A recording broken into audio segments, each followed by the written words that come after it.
l'émission qui enjaille la Guinée et qui décrypte l'actualité à 360 degrés.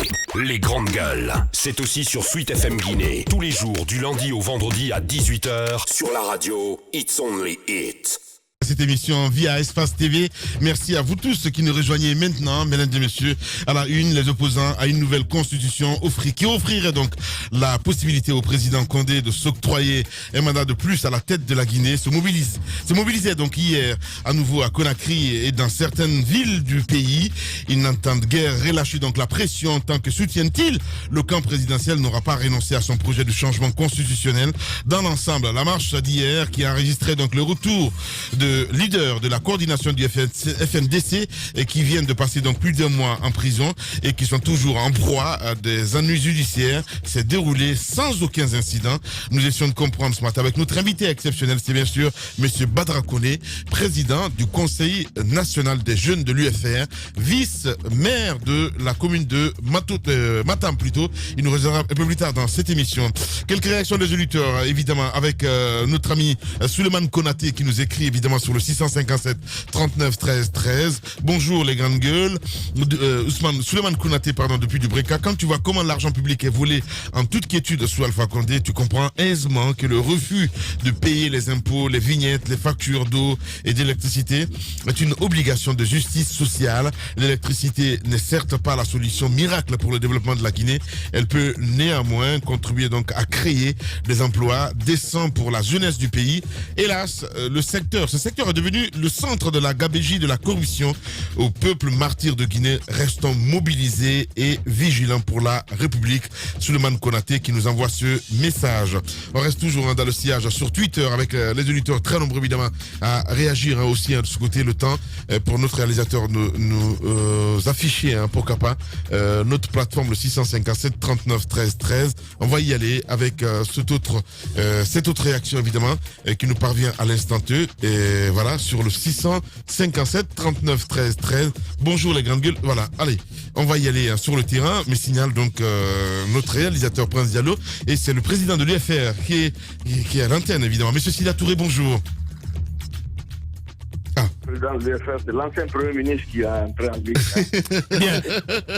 L'ancien Premier ministre. Monsieur Touré, c'est cas de délestage. Donc le retour de l'obscurité du voile noir sur la ville de Conakry. D'abord, quel regard vous portez sur cette situation? Comment vous l'expliquez, vous en tant que haut cadre de ce pays, à l'époque Premier ministre qui avait réussi quand même à l'exploit de donner de l'électricité à Conakry pour une période bien donnée? Non, je ne pensais pas que vous allez m'appeler. Je vous ai envoyé un message pour dire que vraiment j'ai pitié d'espace parce que depuis 9 ans, c'est vous qui parlez de ce problème tout le temps. Il n'y a pas de courant. Apparemment, les Guinéens se sont habitués au fait que depuis 9 ans, l'un des principaux points du programme, si programme il y avait en tout cas d'Alpha Condé, n'a pas pu être réalisé et qu'on y a gaspillé 3 milliards de dollars. Alors, vous voulez que je l'explique comment? C'est l'incurie de l'administration qui est en place. Je disais dans ce petit bout de texte que je vous ai envoyé, vous venez de fêter avec beaucoup de brio le fait que votre radio était la mieux écoutée avec 43% de taux d'écoute et tout ce qui s'ensuit. Mais bon sang, si c'était le contraire, qui serait responsable? On ne peut pas dire quand ça marche, c'est gratuit, et quand ça ne marche pas, c'est pas gratuit. Donc c'est la même chose en Guinée. Dès qu'il y a un petit truc, on a eu un point de doing business, vive le président Alpha Condé. Mais le courant ne marche pas dans le pays depuis 9 ans. Et qui est responsable? C'est bien d'apprécier Moussa Moïse tout à l'heure qui dit, mais qu'est-ce que le ministre vient faire dans ça? On a changé combien de fois de ministre? Il faut se poser la question s'il ne faut pas changer de chef. Bien. Monsieur le Président, ce qui est quand même ahurissant, c'est que il y a des exemples à côté qui marchent. Des pays qui ne sont pas arrosés par la pluie, qui n'ont pas d'accès à la mer, mais qui réussissent tout de même tant bien que mal à fournir de l'énergie à ces populations. Je ne comprends pas comment, pour vous, c'est quoi la véritable cause? 3 milliards dans un secteur comme ça, sans résultat réel. C'est quand même, je n'arrive pas à comprendre. Même un profane comme moi aurait pu faire mieux. C'est le leadership. Je veux bien des choses, c'est pas comment c'est le faire, mais vous comprenez pas complètement. Cassine, là, le business, et en réalité, chercher les gens comme nous avons dit, pour faire quelque chose. C'est tout. Allez, on a un petit souci de connexion, monsieur le président. Il peut se déplacer. Ouais. Allez, on a un petit souci de connexion avec le président de l'UFR, mon cher ami. S'il peut se déplacer un petit peu, ça serait bien. Tu vas reposer ta question, pardon. Voilà, allez-y. Ouais. Là, c'est pas bon, là. C'est pas bon du tout. Allez-y, Moussa Moïsi. On va essayer quand même, voilà. Non, il est toujours là. Ok. Ouais, voilà. Donc, c'est... La touche Sidia Touré, exactement. Voilà. Parce que le chef de l'État, certains diront qu'il a eu de la volonté en ayant accepté d'investir autant de montants dans le secteur, c'est que peut-être il voulait complètement finir avec le noir dans ce pays. Mais comment expliquer qu'il donne des instructions, par exemple, pour un audit, pour voir clair dans ce qui n'a pas marché, et que jusqu'à ce jour, il n'y ait aucun rapport déposé sur sa table? Ouais. Vous savez, j'ai été premier. Vous savez comment ça marche? On vous donne un problème à résoudre comme l'électricité.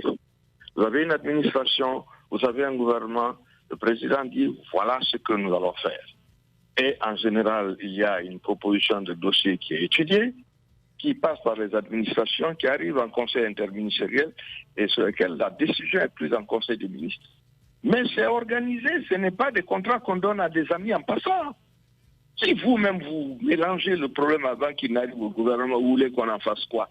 De toutes les façons, personne d'autre ne peut être rendu responsable de cela que la gouvernance d'Alpha Condé. Je ne vois vraiment pas quoi vous dire, parce que c'est d'une simplicité affligeante. Monsieur Sidia, en votre temps, on estime certes que vous avez donné le courant au Guinée, mais à l'époque, on parle de centrales thermiques qui n'existent pratiquement plus. Et aujourd'hui, on veut tester les centrales hydroélectriques qui ont une longévité qui est assez grande. Et on estime qu'en votre temps et maintenant, il y a une grande différence parce que la population s'est accrue et les temps ont changé, monsieur Sidia Touré. À l'époque, moi, j'ai joué avec les populations, mais je n'avais pas de centrale thermique, mais le courant marchait. Maintenant, on a les centrales. Je n'avais pas de barrage. Quand j'ai quitté le gouvernement, Garafili même ne fonctionnait pas encore. Mais on avait l'électricité. Donc, j'ai dit, le problème est un problème de gestion. Arrêtons de dire des choses de ce genre. Allez au Sénégal, il n'y a pas de barrage, plus ou moins, il n'y a rien. Allez au Niger, allez au Mali en guerre, vous avez de l'électricité. Tout dépend de la gestion du pays. Rien pour ce gouvernement. Et là, vraiment, je ne parle pas en politique. Vous prenez les secteurs un à un. L'électricité, l'eau, l'éducation, les travaux publics, tout ce qui s'ensuit. Un seul secteur n'a pas été fonctionnel depuis les 9 années. Il faut qu'on ait l'objectivité de reconnaître. C'est tout. Il n'y a rien, ça ne marche pas. Monsieur Touré, est-ce que vous ne pensez pas que la vision de ce gouvernement est à long terme? Parce qu'avec les barrages hydroélectriques, on estime que c'est pour des années encore, alors que les centrales thermiques, c'est pour une courte durée, ce qui a été le cas pour vous.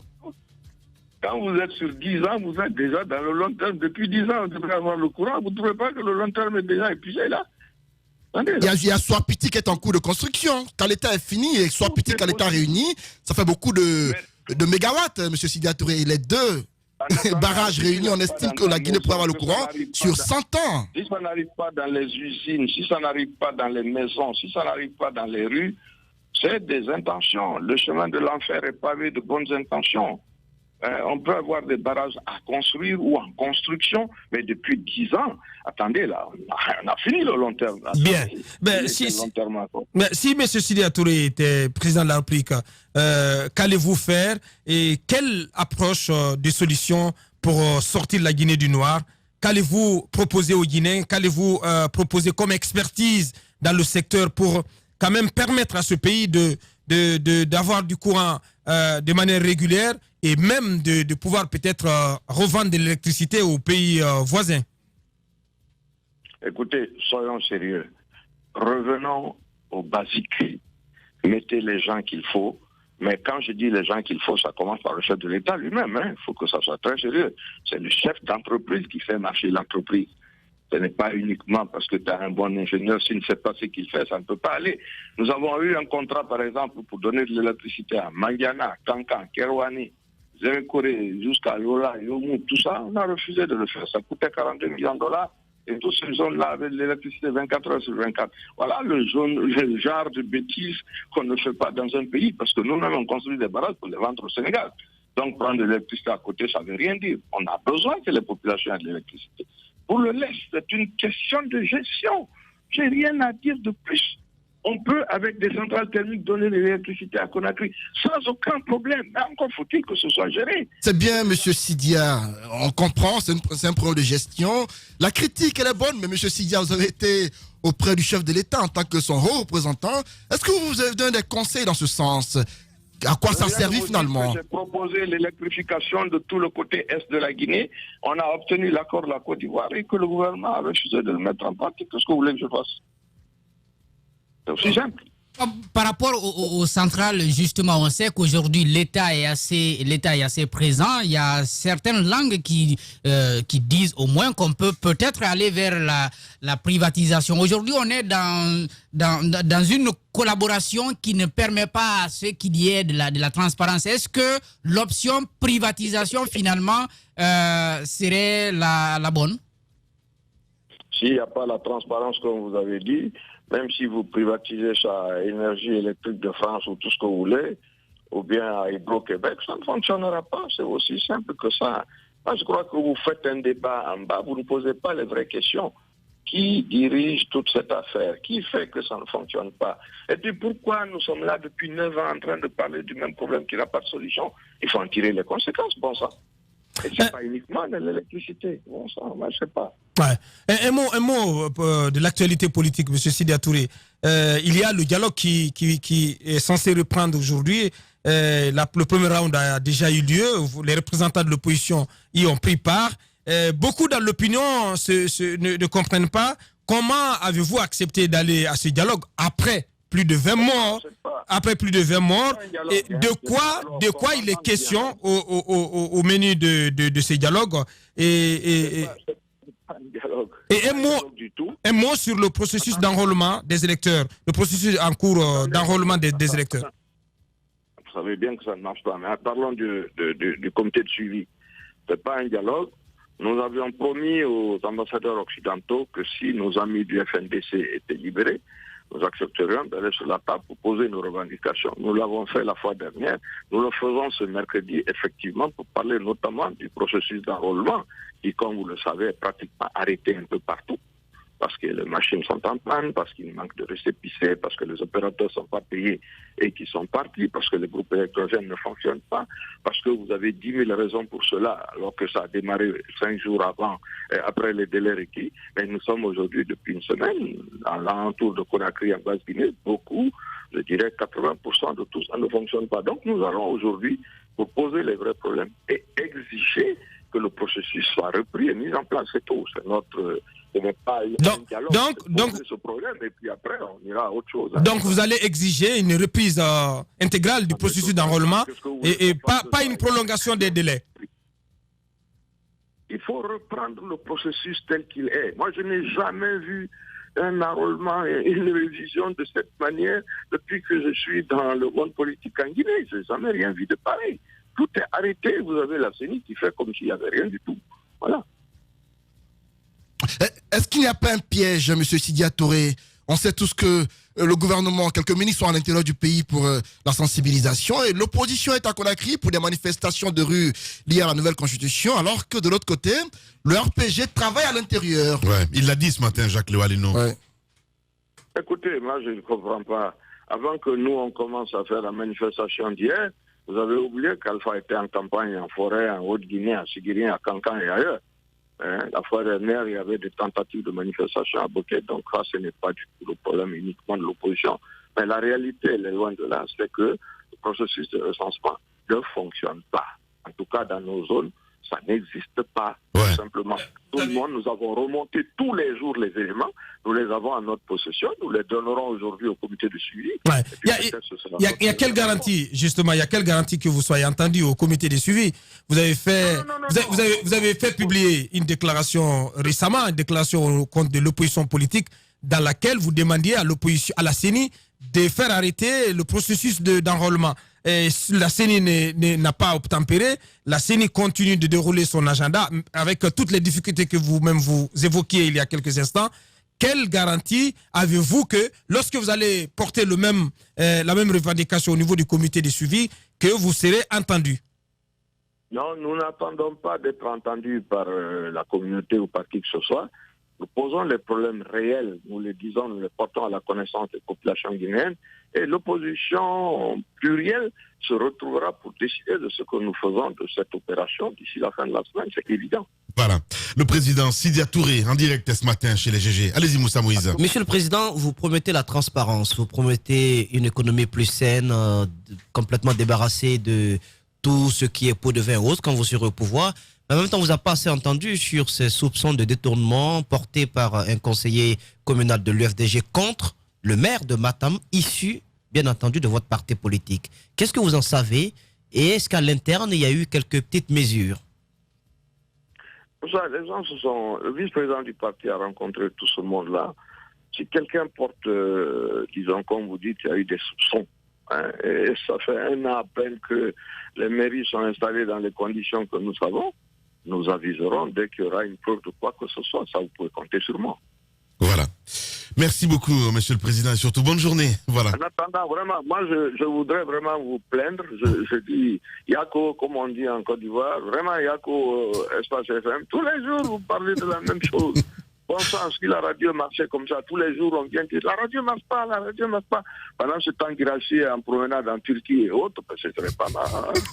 Merci de ton courage. Merci à vous, Monsieur le Président.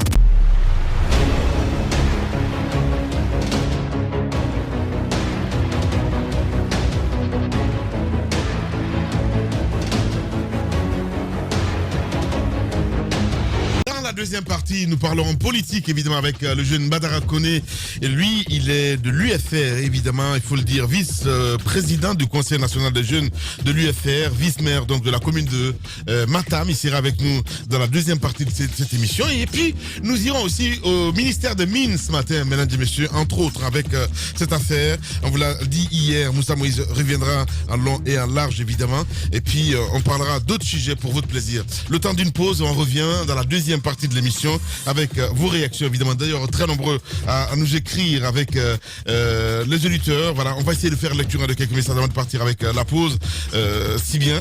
Bonjour, c'est Noumo qui nous écrit ce matin. Le ministre de l'énergie a montré donc ses limites il y a longtemps.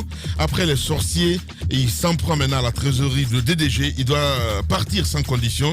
Alors, le hashtag espace GG, on reste toujours avec ces auditeurs très nombreux à nous écrire. Sous la gouvernance du PRAC, c'est une certitude que le manque d'eau et d'électricité ne seront jamais un lointain souvenir, tel que nous l'avons toujours souhaité. Raison de plus pour le peuple de revendiquer davantage de l'alternance en 2020. Clark qui nous envoie ce message. Alpha Abdoulaye aussi qui nous écrit. Antoine est au niveau D8. Voilà, je ne sais pas ce qu'il veut dire. Alice aussi, qu'on soit d'accord politiquement ou pas, Sidia, il est indéniable qu'il reste une référence en Guinée en matière de fourniture d'électricité dans ce pays. Antoine dit que Talibé est compétent, mais il n'arrive pas à assumer ses responsabilités. C'est-à-dire une chose et son contraire dans l'espace. Je dis, non, attendez, laissez-moi Antoine en paix, s'il vous plaît. Allez, on va aller avec Fayala, le Padésien qui nous écrit. La mafia a gagné le cœur des Guinéens jusqu'au sommet de l'État, caractérisé donc par le bégaiement dans les différents secteurs, hommes, femmes, jeunes. Sachez que désormais, choisir en attendant qu'Alpha Condé part avec ses promesses et pas des soldats fatigués. Un dernier, et je m'arrête là-dessus, voilà, sur le hashtag GG. Bonjour les GG, la manifestation du FNDC hier est un signal fort pour le pouvoir en place. Nous sommes déterminés pour barrer donc la route aux poussistes constitutionnels. DTS aussi qui nous écrit. Bonjour les GG, à mon avis, la Guinée n'arrive pas à décoller juste parce que personne parmi les décideurs n'est à sa place, à commencer donc par le président. Il peut pas démettre qui il veut, malgré qu'ils font rien. Il dépend de certains parmi eux. Donc voilà, beaucoup de réactions comme ça avec les auditeurs. Merci de votre fidélité. On revient dans 10 minutes. Longtemps, j'ai cherché d'où provenait cette force. Cette force qui nous pousse à rentrer dans l'arène. À balayer d'un revers la pression qui nous submerge. Une détermination de fer dans un gant de velours. Écoutez, motiver, recadrer, ajuster sans cesse les moindres détails, les petits riens qui transforment les rêves en exploits. Pour certains, cette force vient d'en haut. Pour d'autres, elle vient de l'intérieur. C'est ce qui nous rassemble, ce langage qui nous unit, ce qui nous permet d'amener une équipe vers le succès, sous les applaudissements de nos fans. J'ai longtemps cherché d'où provenait cette force, et la réponse est une évidence. Adafomédia, l'excellence, la perfection, la précision, la référence de la sous-région. Adafomédia, le futur, vivons-le ensemble.